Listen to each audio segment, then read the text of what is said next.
Start in the West, and we got a little bit of good news, yeah?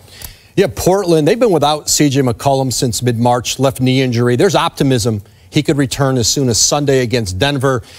Portland's going to err on the side of caution. They'll see how he feels going into that game, but they're going to certainly have him back before the end of the regular season. That's huge. That is very big. That's okay, major. The GM hunt in Washington and Phoenix, do they have their eyes on someone? You know, Phoenix, James Jones, I'm told, is going to remain the general manager. What Phoenix right now is talking about is a senior advisor to help work with him. That's the structure they've talked about with several potential candidates. And then Washington, there's been a lot of conversation about Tim Connolly, the president in Denver.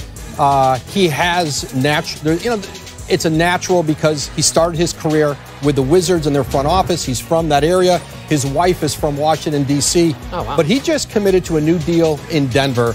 And if Tim Connolly is going to be a candidate in Denver, in Washington, they're going to have to come after him. He is not in a position with the #2 seed in the West, with a team built to be really good 5-6 years out in Denver. He's not going to go in and be one of 5 or 6 or 7 interviews in a search process. Washington would have to decide. Ted Leon says, I'm going after Tim Connolly. I'm going to call the Nuggets for permission. So they have to court him. He can't go on the hustle.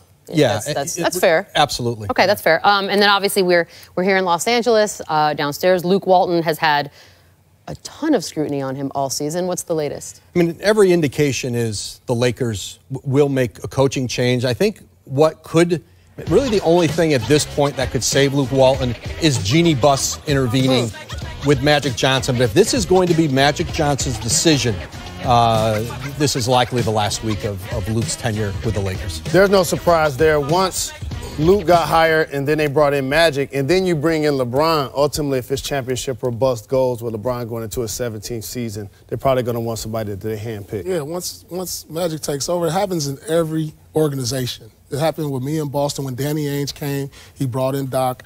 And so, guys, if they're going to go down as a general manager president, they want to go down with their guys, the guys they bring in. Well, hopefully it's with enough time for him, heads up, that he can go get another gig somewhere, wherever it be. Yeah, I think if Luke's out on the market, and especially some younger teams that are in rebuilds, I think Luke Walton will be a head coach in this league again.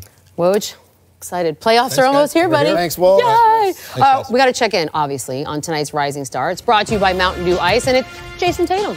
21, just over 1 month now he's been that old. Still shows he has ice in the veins, though, on the road, scoring more than at home, shooting 40% from 3, 5% better than at home. He invades Pacers turf next. And you can buy a jersey or a pennant or a supersized soda cup, but you don't have the coolest souvenir in the NBA until you take home game-worn sneaks. Everything about this trend coming up.